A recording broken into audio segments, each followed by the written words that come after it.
Hi, I'm Megan Barnett. I have a 2-year-old son, Robert Faulkner, and he has a congenital heart defect called tetralogy of Fallot. During my 20-week ultrasound, I went in for a normal anatomy scan, and the ultrasound technician found a shadow on his heart and forwarded those pictures to my OB/GYN. My OB said that it could be a range of possibilities, anything from just a shadow to a hole in his heart to other possibilities.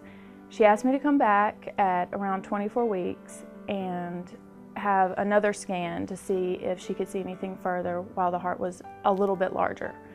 When I returned a month later, the shadow on his heart did appear to be a hole in the heart. So she asked me to go to USA, to the high-risk clinic, and go from there. I moved to Birmingham so that I could deliver at UAB, and he would be there with the pediatric cardiology unit that could perform surgery immediately after birth. After birth, he was taken directly back into the NICU, where many tests were performed, and he saw a range of doctors.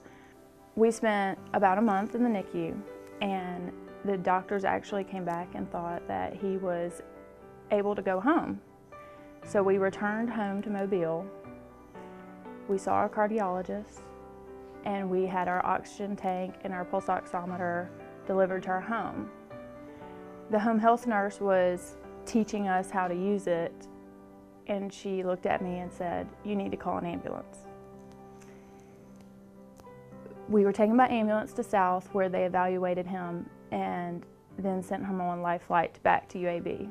When we got back to UAB, they were getting ready to prepare him for surgery. They basically told me that his oxygen levels had fallen so much that he would be unable to wait any longer for surgery.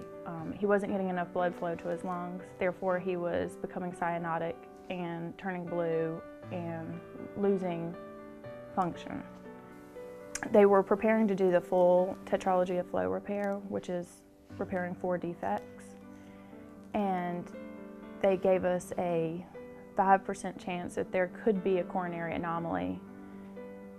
During surgery, they found that coronary anomaly and were unable to do the repair. So he was given a BT shunt in hopes that he could gain weight, become larger, and have the full repair in a year or 2 to come. So after a lengthy stay in the hospital, we returned home, and we were home for over a year before our second open heart surgery. We faced a variety of problems, everything from weight gain to the normal ear infection of a toddler. The doctors felt it was time to attempt the full repair again. His oxygen levels were starting to drop again because he was outgrowing the shunt, which affected the blood flow to his lungs. So we went back to UAB and had our second open heart surgery in October of 2012. Unfortunately, the coronary anomaly still existed and they were unable to get around it. So he has a partial repair and now has a conduit. He will outgrow his conduit just as he did the shunt, and will need to have surgery every 2 to 3 years until he is fully grown. The American Heart Association provides research grants right here at the University of South Alabama.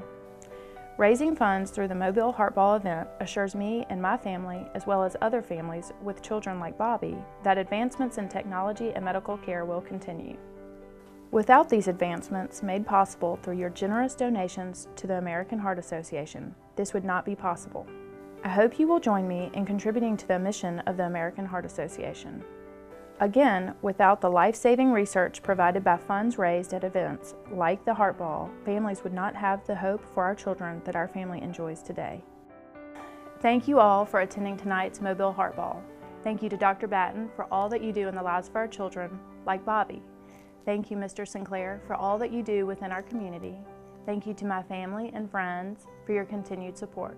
And thank you to the American Heart Association.